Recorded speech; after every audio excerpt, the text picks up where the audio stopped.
Welcome back to Briggs on Books. We've been talking to authors all day long from all over the world. We were just a regional California talk show talking to authors about their books, and then COVID came along and put us out of business. We had to learn a new way of doing things, but the good side to that story is now we know Zoom, and we're talking to authors all over the world and really opening up our horizons and meeting just so many great and talented new people. Our next guest is Melanie Sypherd. Where are you located, Melanie?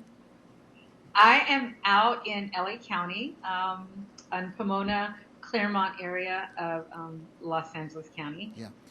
And by the way, I know you've written a few books, but I think your latest book is this 365 Days of Self-Love. Tell us about that. Yes, it is a self-help journal to kind of help people to navigate back into self-love. When I first came up with the concept of writing the journal, it was just something that I do all the time. I journal all the time, every single day. And what I found with myself was that, after years of just being disappointed with people and relationships and expecting people to care for me a certain type of way, I realized that I hadn't been doing that for myself. And it was, an intentional thing to write. The book was an intentional journal to really help myself to find, what I loved about myself, what my worth was for myself, because, you're always giving, value to other people. And as a mother, as a teacher, as a mentor, as a coach, I know that I do that all the time for all of the people that are in my life. And at the end of the day, I would just be depleted. And, it's just the little things like, maybe I need to go to the gym. Well, I'm too tired to go to the gym. But if it had have been me going to the gym to help encourage someone else, I would have done it. I would have made the effort. I would have put the effort in. I would have said, oh, I'm tired, but I still need to do this to help this other person out. And so I just found that I had been doing that a lot of my life, putting my all into other people. But when it came to myself, I really had, an empty cup, and so I started this journal to, like I said, help myself find value in myself every day, because for me, it had to be intentional, because it was very easy to slide back in to, the behavior of just pouring into all of the needs of all the people around me, my children, my family, my loved ones, my students, just any and everything. And very easy at the end of the day, I would find, oh, what did I do for me? Yeah. Well, what did I give to me this day? I mean, people say, oh, we have 24 hours in a day. Well, we don't actually really use 24 hours in a day. We probably use anywhere from 12 to, 16, depending on how you live your day. Yeah. But most people are not going 24 hour cycles. Right. So you got to sleep too, right? That's right. So it's like at the end of the day, it's very easy to find yourself, slumped on a couch, mindlessly watching TV. Yep. And we call that, downtime, reset time. But for me, it was like, well, what did I do for me today? Yeah. How did I love me today? And so that is really the gist of the book, the journal. I provide prompts of things that I did in a day and how I started the journey back to loving me, and not even back to loving me, just learning how to love me, and how it was important for me. So now, will somebody who buys this, are they going to be reading your journal, or is it helping them start writing their own? It's helping them to write their own. Nice. So I'll give a prompt of something that I had did in that particular day, and then there's space for them to write how did they love themselves. And it's 365 days, folks. It's really 365 days. So it is an every single day type of intention. Now, you were writing your own journal, and you think it's important, and so many people I talk to just think it's so important to do that, but just to pick up I'm going to start writing a journal, it's so hard. So this is like an entryway to get into it. Right. And for me, like I said, I've been doing it really forever, since I was, 10. I just started writing because I grew up in a family where you weren't really allowed to say how you felt about things, or you express your feelings or your emotions about things. And so very early on, I would pick up a notebook, and I would just write, mom made me mad, or whatever it was in that particular day, that I needed to get off my chest. And, a lot of people would say, well, it's like a diary, but it wasn't really a diary because it wasn't like a secret. It wasn't like things that I didn't want other people to know or find out about. It was just what was going on and how I was feeling about things. Yeah. What a great way for people to get into it and get started, but what a great way to check yourself. What did I do today? What did I do for me? I get up in the morning, I say, I'm going to go to the gym, I'm going to do this, I'm going to do this, I'm going to do. At the end of the day, did I do that? I guess that will help you check yourself as well as everything else. Right. Yeah. And so for me, I journal at night. So I really, that, for what you just said, that checkpoint, did you do what your intentions were? Right. I think for myself, that was a great way to really assess, wow, okay, so I did do that. Like, even if it's just to go to the gym, that's how I loved myself today. I took care of my physical, my physical body.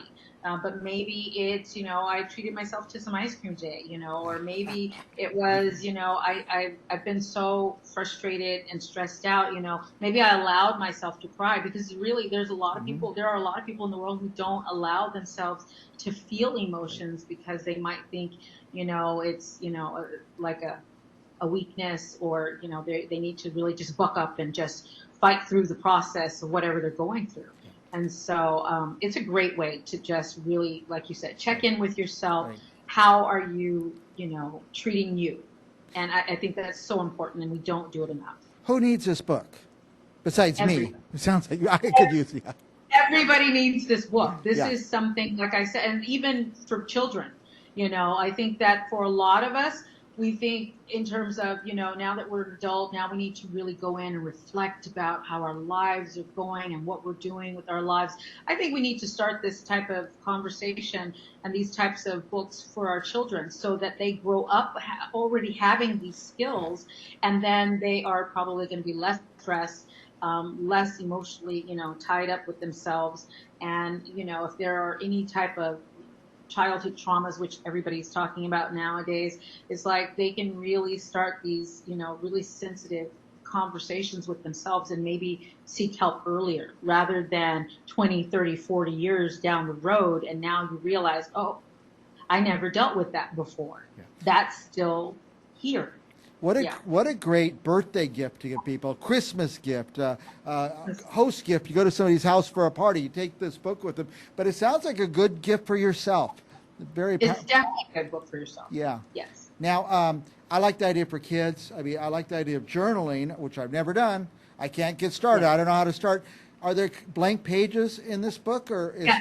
Okay. So there are lots of There are blank pages toward the end of the book. After we've gone through this 365 days, there are blank pages at the end of the book, where people just might want to write down their ideas. And it doesn't have to be, it doesn't have to be this really long, drawn out anything.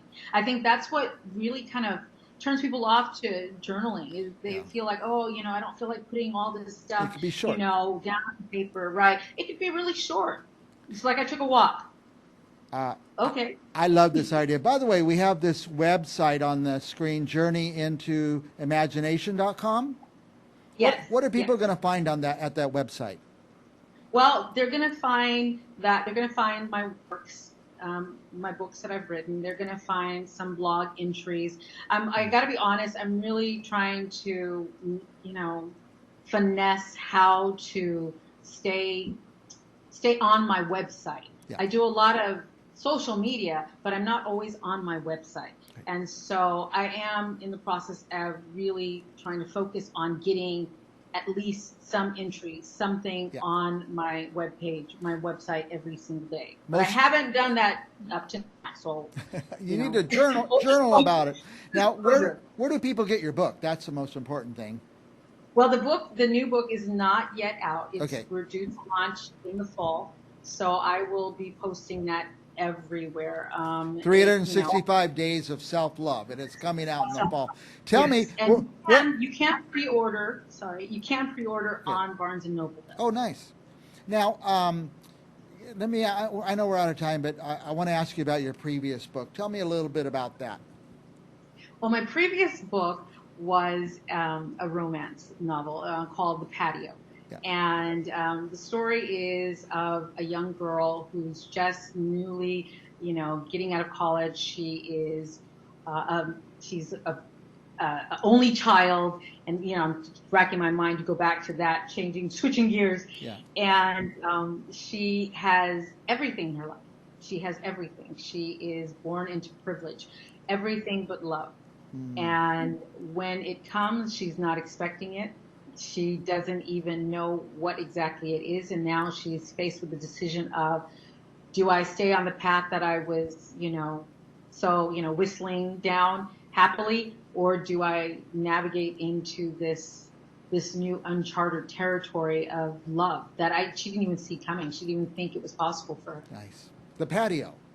The Patio. I'm going to look that book up. Where do you get that? All the regular places? Well, everywhere, really. Barnes and Noble, And Amazon. They can find it at their website? Yeah, they can. No, not on my website yet, because again, I've got to get that store and all of that down. But Barnes and Noble's a great store. I love Barnes and Noble. Definitely. By the way, we have a whole crew of interns that go through social media, and I say, go find me interesting people to have on the show, and that's where they found you out on Instagram. So that you really popped out to them, and they said, you got to get her on and ask her about the Patio. So, oh yes, I love being on. I didn't think I would like social media so much because it's really so sometimes intrusive, if you will. Yeah. But that's only for those of us who are really putting out, being transparent, because you can kind of make yourself be just about anything on social media. And, only when you have to be face to face with that person do you have to own up to what you said you were or, being on social media. But it's a lot of fun. You see a lot, and it's a learning. You can learn a lot there too. So author, speaker, screenwriter, you're doing a lot of stuff. Yes, I do. All right. We're way out of time. I'm going to put the picture of the book back on the screen. It's coming out in the fall. Look for it, you guys. Amanda, no, not even anything like Amanda. Melanie Sypherd. Melanie Sypherd. We even rehearsed that before the show. Thank you, Melanie. And when the book comes out, we're going to have you back again. Oh, for sure. Thank you. I appreciate it. All right. We'll be back with more Breaks on Books right after this. Thank you.